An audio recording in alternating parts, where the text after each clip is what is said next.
Con ese partido del Heliodoro Rodríguez López entre el Tenerife y el Barcelona. El Barcelona ha tenido una gran oportunidad en este encuentro, porque como van a ver en la jugada, Begiristain se interna en el área, cae ante Ojeda y va a señalar el árbitro penalti.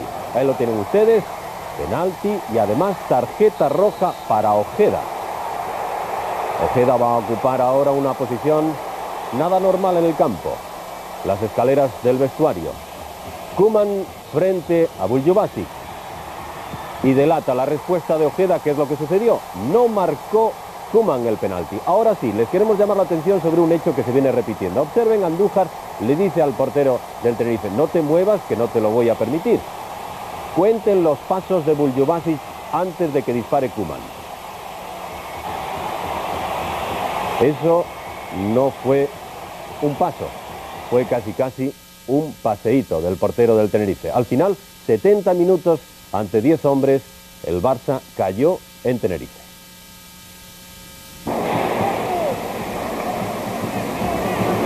La victoria del Tenerife ha sido tan increíble como increíble. Ha sido la derrota de un Barcelona que no supo ganar el partido. Eusebio en el minuto 20 generó la primera gran jugada del Barça con ese pase en profundidad sobre Chiqui Begiristain. Ojeda en su salida golpeó al delantero del Barça y Andújar sanciona la jugada con penalti. Ahí tienen el choque y posterior expulsión de Ojeda. Conte dejó su puesto a Buljubasic, que tuvo un excelente estreno, deteniendo ese remate de Koeman. El Tenerife tuvo que jugar al contraataque y en esta jugada, un tanto confusa, Andújar sanciona con falta la acción de Busquets. El lanzamiento de Chamo del Solar lo salva a Busquets y posterior lanzamiento de Julio Llorente, que salió alto. El Tenerife lo buscó, pero siempre con tiros desde fuera del área. La última acción de la primera parte a cargo de Hagi, con este remate y parada de Buljubasic. Nada más comenzar la segunda parte, de Begiristain desperdició una nueva ocasión a pase de Johan Cruyff. Lo hizo todo bien, el control, el recorte y el remate, pero César Gómez salvó el tanto. Jugada de Abelardo con pase a Skaix, la premonición del que fue el gol del Barcelona. Estamos en el minuto 15 y Amor, que aprovecha de esa forma un fallo en el despeje de Ramos. Amor, que coloca el balón donde no podía llegar Buljubasic. El Tenerife reaccionó, pero Pinilla estuvo poco acertado durante toda la tarde. Koeman, con esa vaselina, trató de sorprender a Buljubasic. Y cuando peor lo tenía el Tenerife, Paqui generó medio gol, que completó con este espléndido remate de cabeza Ramos. Nada pudo hacer Busquets. La inclusión de Juan L. fue decisiva para el juego del Tenerife. El Barça pudo obtener ahí el 2-1 gracias a ese remate que desvió en última instancia Amor. Y en el minuto 41, ahí tienen saque de una falta que le habían hecho a Pizzi, la defensa del Barça que no se entera, y Julio Llorente consigue el 2-1. En esa acción, donde solicitaba Jordi Cruyff manos que no existieron, observen cómo el balón golpea entre el pecho y la cabeza, fue expulsado Amor. Y en los últimos instantes Pizzi pudo conseguir el 3-1, pero ya muy cansado no lo obtuvo. Fallo posterior de Busquets, el Tenerife gana 2-1. Por dominio, juego y oportunidades mereció el triunfo el Sporting, pero el Athletic, hábil en el contragolpe, volvió a gustar en el Molinón. Ambos equipos ofrecieron un buen espectáculo. Los sustos iniciales los resolverá Juan Carlos Ablanedo, que atajó los remates de Ziganda, como han visto, y de Valverde después. Solo habían transcurrido 5 minutos y se veía la influencia del nuevo entrenador Amorortu. El Athletic era atrevido, pero García Cuervo también hacía notar su presencia en el banquillo. Más garra, concentración y remate era la virtud gijonesa, que va a enviar ese primer recado por mediación de Perico Pérez. Valencia, ágil y seguro, logra detener el remate del argentino. Juego aéreo y remates de Pierre. Su valentía y habilidad cabeceando fueron un peligro para Andrinúa. Le atiende el colegiado. En el minuto 20, Pierre refuerza la opinión lanzándose en plancha para cabecear perfecto. Sobre el campo ya ordenaba el Sporting. La presión daría su fruto en una aislada jugada en la que intervienen Lediakov, Dani Bouzas, Velasco, Pierre y finalmente Tomás, que hace lo más difícil y también lo más espectacular. Era el minuto 30. Tomás obtiene ese gran gol. Magnífico. El Sporting estaba dando espectáculo. Solo 2 minutos después, Sabou sirve medio gol a Pierre. Valencia vuelve a lucirse. y ya al descanso. En la segunda mitad, la primera acción ofensiva corrió a cargo de Pablo con un lanzamiento muy ajustado. En el 12, Urrutia, después de amagar, pasa en profundidad sobre Ziganda. Ablanedo despeja con apuros. Minuto 13, se jugada abiertamente con ganas de gol. Lediakov pasa a Velasco, que remata muy bien. Valencia a córner. Un error de Santamaría Uzqueda, ese, al no apreciar una falta clara sobre Bouzas de Alquiza, supondrá el gol del equipo bilbaíno. Como ven, Ziganda hace falta. El colegiado ordena que siga el juego y da el saque de banda para el equipo visitante. La jugada es de Ziganda por la izquierda y el gol perfecto en el remate es de Valverde. Faltaban aún 25 minutos y los dos equipos querían ganar. El Sporting siguió creando ocasiones como esta de Dani Bouzas, que se estrella en el larguero, y después la de Perico Pérez, que concibe bien pero no resuelve. La jugada polémica llega en el minuto 34. Bouzas busca a Velasco, que entra en el área, emparejado con Óscar Vales. El jugador gijonés cae al suelo pidiendo penalti. Santamaría Uzqueda, pese a las protestas de jugadores y público, ordena seguir.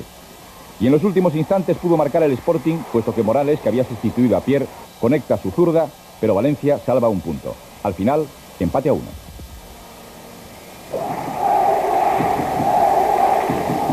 Justo empate entre el Sevilla y el Oviedo, pues si los andaluces pudieron resolver en la primera parte, los asturianos no dieron por perdido el encuentro y fueron los únicos que crearon peligro en la segunda mitad. El portero Mora realizó numeritorias paradas a lo largo de los primeros 45 minutos, como esta a tiro de Monchu, que recibió un buen envío de Sucre.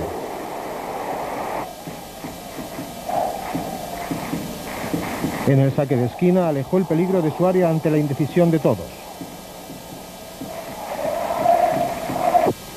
Moya, uno de los destacados del partido, puso un buen balón para el remate de Zúquer, pero una vez más Mora anuló la jugada comprometida. Prosineski fue el primer oviedista en lanzar a la puerta de Unzué, golpe indirecto que puso en apuros al guardameta del Sevilla. Poco después, Armando envió un centro a Oli, que el joven delantero cabeceó para el lucimiento de Unzué. En el minuto 36, Zúquer se anticipó a Sietes y montó el contraataque con el rumano Dumitrescu. El centro de este en el área hacia el propio Zúquer lo interceptó con la mano Berto. Parece clara la falta del capitán del Oviedo. Zúquer lanzó el penalti sin opción para Mora, un gol que hacía justicia a la mayor presión ofensiva del Sevilla. Todo cambió en la segunda parte. A los 24 minutos pudo Carlos empatar en un saque de esquina de Prosineski. El goleador oviedista era la única arma anclada sobre el área para intentar el empate. A los 40 minutos Martagón lo arrolló en lo que Rubio Valdivieso, árbitro, no consideró falta. Pero en el 45, un magistral lanzamiento a la desesperada de Prosineski sí lo aprovechó Carlos, que sorteó a Martagón y batió a Unzué. Sin tiempo para la reacción sevillana, el público protestó a su equipo por la mala actuación del segundo tiempo.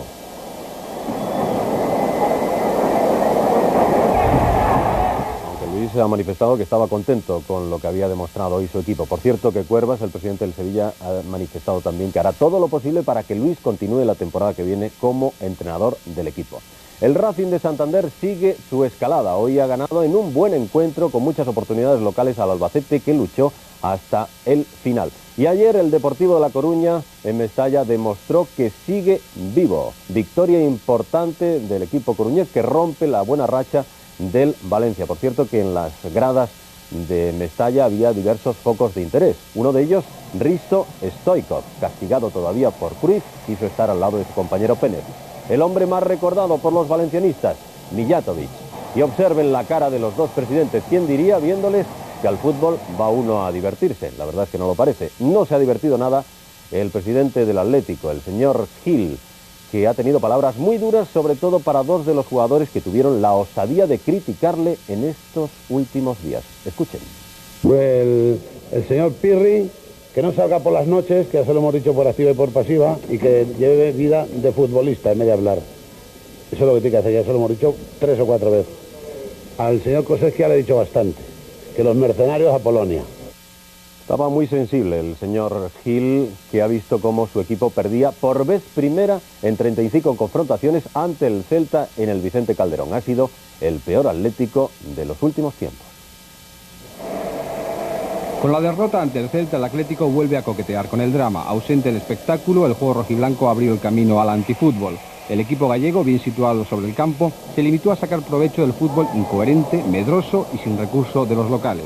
A los 26 minutos se produjo esta acción polémica en el área atlética con la caída de Gutel ante la entrada del brasileño Iván Rocha. Con la imaginación agarrotada, el Atlético buscaba soluciones en los pases largos pero imprecisos. Y en medio del desbarajuste rojiblanco llegó el primer gol del Celta. Sánchez encuentra a la banda izquierda el camino más corto hacia la portería de Abel. Su internada es fulminada por Mariano, que bate con suavidad al portero atlético. En la repetición se observa el descontrol defensivo del Atlético de Madrid. En la reanudación, Alfio Basile buscó el remedio con la incorporación de los jóvenes Paulino y Ruano, pero a los 3 minutos fue el veterano Menino quien dio el primer susto a la afición madrileña. Estas imágenes corresponden a la única jugada elaborada del Atlético con tiro final de Manolo. En los lanzamientos de faltas, Gutel siempre provoca el terror en los guardametas del equipo contrario. La afición atlética tenía esta tarde muchos jugadores para escoger el objeto de sus iras, y el elegido fue el colombiano Valencia. Las escasas visitas a la portería de Villanueva tenían su origen en un torpe y desdibujado juego ofensivo del conjunto madrileño. A los 38 minutos, la anticipación de Pachi Ferreira va a evitar que Gutel alcance su objetivo. E inmediatamente, en una jugada muy similar, el delantero céltico volvió a acariciar el gol. Gol que llegaría en el tiempo de descuento, obra, como no, de Gutel. Un tanto que acaba con el efímero sueño atlético de alcanzar un puesto para la UEFA y le devuelve a la pesadilla el descenso.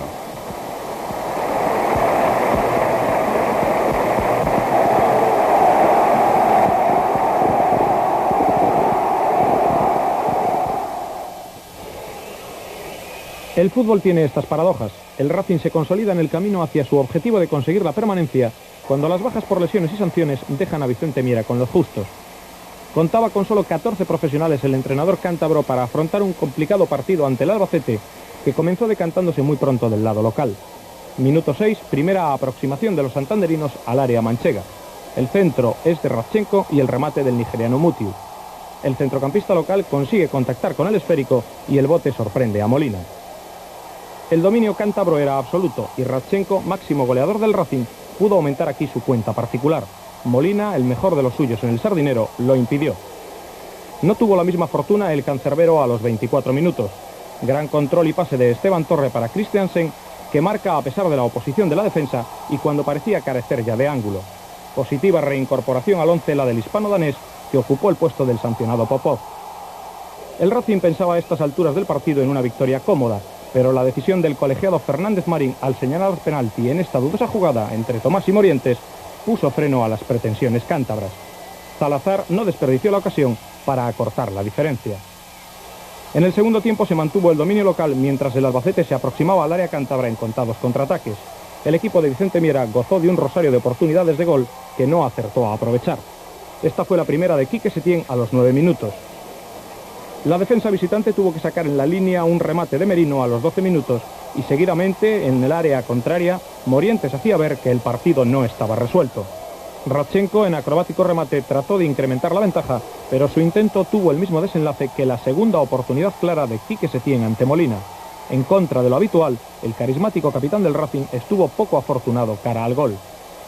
La falta de puntería de los locales y las incursiones de los visitantes hicieron que al final el público pidiera la hora para poner fin con victoria mínima a lo que pudo ser una goleada.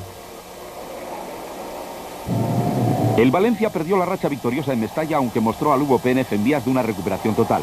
Buena carrera superando a Rivera, el despeje de Liaño, el chu de Roberto y los pies del meta deportivista agraviado todo el partido que envían a córner la pelota. Es el aperitivo, 10 minutos falta de Ginera Donato. Bebeto al saque para buscar la cruceta, pero Zubizarreta palmea bien evitando el gol. En el minuto 33 Andrada Sasurmendi anula el cabezazo de Arroyo por fuera de juego de Roberto. Saca la falta Maciño. El juez de línea no levanta el banderín, pero el árbitro pita antes del remate, como oyeron en la primera toma. No hay falta de Pénez a Diukic, pero sí offside de Roberto. En esta combinación Fran Villarroya, el lateral blanquiazul, a punto está de sorprender a Zubizarreta. Avisan los de Arsenio. Y llega el primer tanto en el minuto 38. Conduce el balón Aldana, cede a Fran y cambia de pierna y le sirve esta vaselina cuando Adolfo ya ganó la espalda de la defensa Che. Sombrero de hippie japa, poco ortodoxo y cabeceo que no logra impedir Giner. Salida fatal de Zubizarreta. El detalle de la repetición es elocuente. Cuarto tanto de Aldana en la liga. Y como veremos, Pedia Mijatovic lesionado en la grada. Se le echa en falta. 48 minutos. Se va a escapar Manjarín de Romero. Intenta colarle el balón por debajo de las piernas.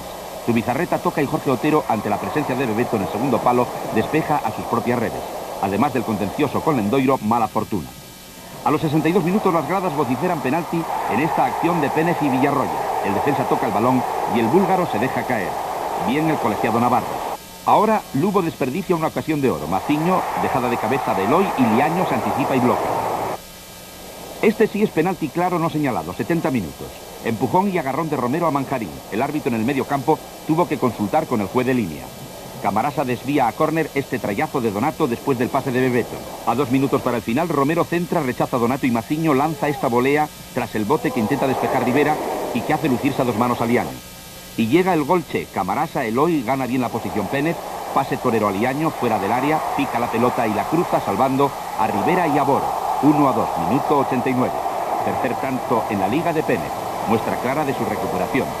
Enhorabuena. Intenta empatar Poyatos pasado 1 minuto, pero el balón desde esta posición lateral se va alto cuando estaba bien cubierta la portería por Liaño. El Deportivo vuelve a la pugna por el título. Nos quedan aún 4 encuentros por presenciar: las victorias de la Real Sociedad, el Zaragoza, el Español y el empate entre el Compostela y el Real Madrid. Un partido que ha tenido diversos incidentes y si no, vean ustedes.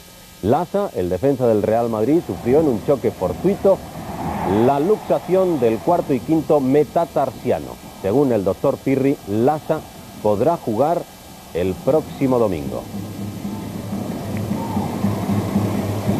Y uno de nuestros compañeros en tareas radiofónicas que a punto también está de sufrir una luxación en su brazo izquierdo. La Policía Nacional, en un exceso de celo, no le permitió una labor a la que tiene derecho. Hay que facilitar las cosas, no dificultarlas. Y al final, Laudrup, que demuestra no estar en forma desde su gastroenteritis, no es el mismo. El que sí es el mismo es Meo Codro. No solamente marca goles, ya lleva 20, también los da, como este. En unos instantes volvemos.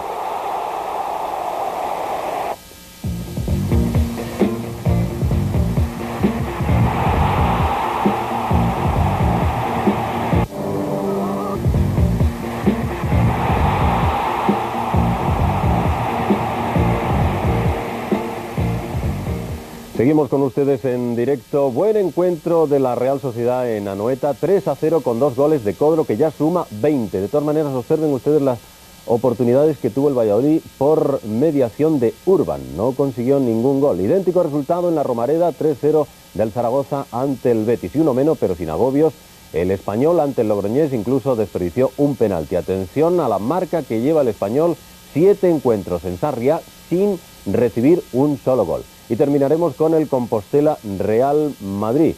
El Real Madrid no está como hace unas semanas, lo dice incluso su propio entrenador y los jugadores. Quique Sánchez Flores dice que el equipo está algo espeso, algo cansado. Las razones, escuchen a Valdano. Vengo de recoger muchas quejas. Zamorano tiene problemas en el estómago porque no hizo más que comer arriba de los aviones. Laudrup salió de una gastroenteritis, se metió en una gripe, de la gripe en un problema en la espalda y del problema de la espalda en un problema en el sóleo. Todo esto viajando desde España hasta Chipre. Bueno, Raúl con su historia, los demás con la selección mayor, bueno, se van acumulando esfuerzos. De todas maneras, a este nivel hay que superar también ese tipo de situaciones.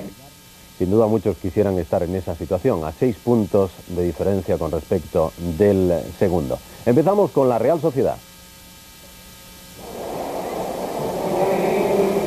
En Anoeta el Valladolid estrenaba técnico, pero ni por esas ha conseguido ganar.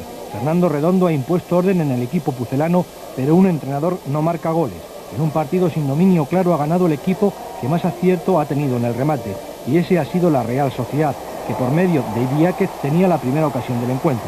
Entonces ha superado el balón, no encuentra portería. Karpin ha sido el conductor de juego realista y el papel de Codro era hacer goles. El bosnio consiguió 2, pero pudo sumar alguno más. La defensa pucelana, muy adelantada, buscó siempre el fuera de juego. En esta acción pagó con un gol el fallo del sistema, pase de Luis Pérez y gol de Codro. En la repetición se puede apreciar la posición correcta de Luis Pérez. cuando centra a su compañero de Pedro. Posteriormente el balón siempre está por delante del delantero bosnio que marca. Era el gol número 19 de Kodro. El polaco Urban no tuvo una tarde acertada cara a la portería rival, aunque en este remate el mérito fue del guardameta Alberto. Y como el mejor escribano hecho un borrón, el máximo goleador de la Real Sociedad fallaba una ocasión clarísima. Kodro, con César superado, envía el balón fuera. Dos jugadas del segundo tiempo pudieron cambiar el rumbo del partido. Ambas fueron del Valladolid y las desaprovechó Urban. La primera, el balón muere en el poste y 5 minutos después un magnífico pase de Pablo brinda una excelente ocasión al polaco, que envía el balón por encima del portero. El Valladolid reclamó penalti en esta jugada. Pedro Riesco cae en el área. Panadero Martínez no ve penalti, aunque parece que existe falta de picabea. No había hecho la Real Sociedad méritos para aumentar las diferencias, pero en este contragolpe conseguía el 2-0. Carga de Kodro sobre Torres Gómez. Centro perfecto y gol de cabeza de Iriaque. Los donostiarras rentabilizaban al 100% sus acciones ofensivas. La tarde goleadora la iba a cerrar Kodro. La jugada interviene de nuevo Karpin. El ruso golpea con fuerza al balón, César despeja y Kodro, oportuno, manda el balón al fondo de la portería. 20 goles lleva ya Kodro en esta liga, a 1 del máximo goleador zamorano. Con este triunfo la Real Sociedad sumaba 8 jornadas sin perder en casa. El Valladolid, para su desgracia, lo que suma son 5 derrotas consecutivas. Detrás de cada técnico hay siempre una filosofía del fútbol. Víctor Fernández apostó por la brillantez y la creatividad, mientras Serra Ferrer aplicó el espíritu numantino que la ha elegido en el equipo menos goleado del campeonato. La táctica del muro dio resultado durante la primera media hora de juego, con los verdiblancos convertidos en jornaleros de la paleta. De esta manera se llegó al minuto 25 y con él llegó la primera jugada polémica. García Aranda señaló penalti sobre Pardeza y el colegiado rectificó después de consultar con su ayudante. En la repetición se observa cómo el linier levanta el banderín en cuanto Aragón puso el esférico en juego desde la esquina. El partido se adentró por la senda del bostezo hasta que Snyder controló este servicio de Aragón y lo certificó a la red junto al travesaño. El aval verde y blanco comenzó a rozar los mínimos con este tanto de Snyder que abrió el camino hacia el triunfo. El Betis miró por vez primera la puerta aragonesa a los 46 minutos con este remate de Vidakovic que Juanmi detuvo sin problemas. Estamos ya a la segunda mitad. Ríos firmó esta jugada individual con dribbling incluido a Cáceres y el esférico acabó entre los guantes de Juanmi.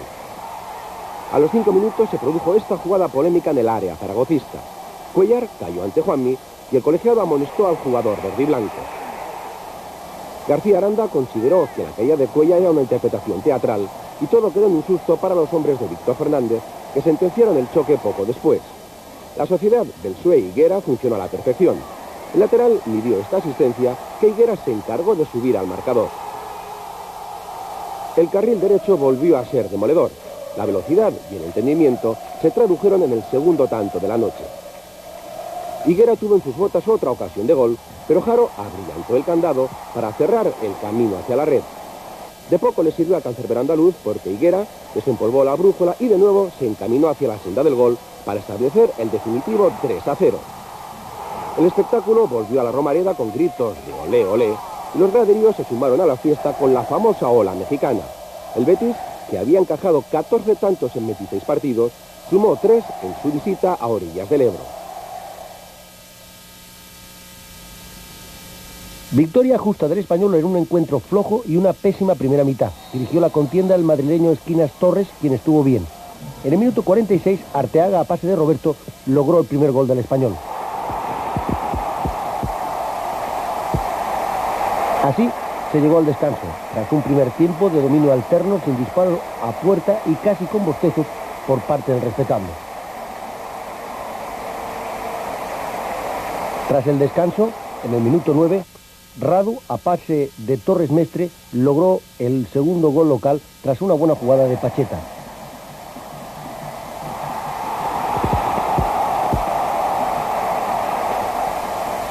El partido mejoró en este segundo tiempo. El logroñés abrió más sus líneas y el Español encontró más espacios y jugó con más rapidez. La oportunidad del equipo visitante llegó en el minuto 22. Tras este saque de esquina, el cabezazo de Eraña, lo repelieron Toni y el palo.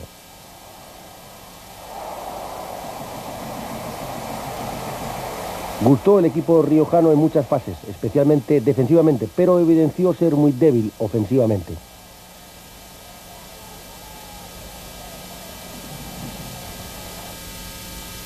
El colegiado decretó penalti en el minuto 36 por la entrada de Vergara a Lardín.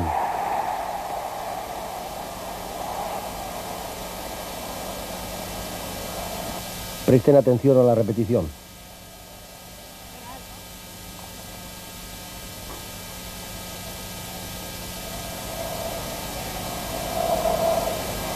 Quiso Lluís lanzar el penalti y Vergara lo rechazó.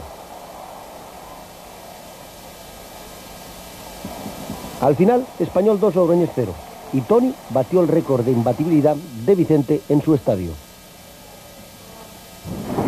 Con el estadio de San Lázaro lleno, empate a 1 entre Compostela y Real Madrid en un partido deslucido, duro y con constantes broncas al árbitro. Las primeras protestas al medio minuto. Gracia Redondo invalidó la jugada entre Eugen y Christiansen. Existía fuera de juego de Christiansen, autor del disparo desviado.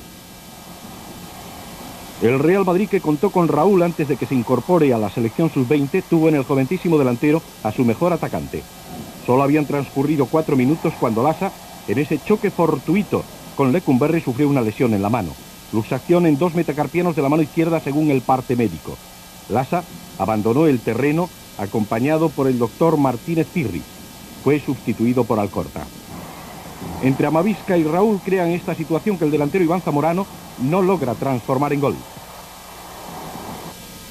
Fernando Hierro buscó desde lejos al delantero chileno, que de nuevo desaprovechó la situación favorable. El Compostela tampoco tuvo muchas opciones de marcar. La más clara del primer tiempo, esta de Ogen, a pase de Christensen. Paró Bullo. Minuto 40, la gran polémica. Se reclamó falta de Hierro sobre Christensen. No parece que el defensa que controla el balón haga falta. El juez de línea, no obstante, sí levantó la bandera. El árbitro ordenó continuar. Solamente 20 segundos después, Raúl recoge un balón largo y listo, salva al defensa y al portero Iru con habilidad. 7º gol de Raúl en la liga. Terminó la primera parte con pañuelos y gritos de fuera al árbitro. Los nervios llegaron a los responsables del orden, que trataron de impedir el trabajo de los compañeros de la radio, lo que produjo algunas discusiones. A los 6 minutos de la segunda parte centra el exmadridista Paco Llorente, desvía Sanchís y remata con potencia Fabián, su primer gol de la temporada. Empate a 1 para el Compostela. Roces permanentes. Es Fabiano quien da una patadita a Zamorano cuando no está el balón en juego. El Compostela hizo que en el partido prevalecieran los aspectos físicos sobre los técnicos. Fue superior cerca del final. Christensen envió alto y a centro de Ogen falla Lecumberri. El Real Madrid cambió a Laudrup por Milla y Valdano se vio obligado a colocar a Fernando Hierro, lesionado, en su partido número 200 como delantero.